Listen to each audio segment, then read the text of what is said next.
Guys, welcome back to another video, guys. And in today's video, I'm going to be showing you how to fix, your Uber account is locked. So basically, you want to come on the Uber website or the Uber app, and you want to go to the help section, and then go to accounts and payments, and then click on I can't sign in.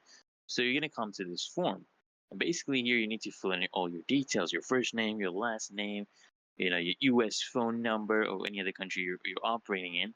And you have to basically describe your two recent Uber Eats orders.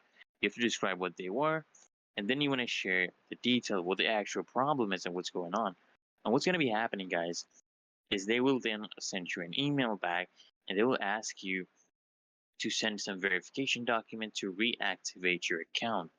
So they're going to let you know what the problem was and what you can do to actually fix it. You just want to follow their instructions, and you should get reactivated unless you're permanently banned. Okay, so I hope this video helped you out. If it did, guys, consider smashing the like button as well as subscribing to the channel. Turn on those bell notifications and subscribe to frequently asked questions, and I'll see you guys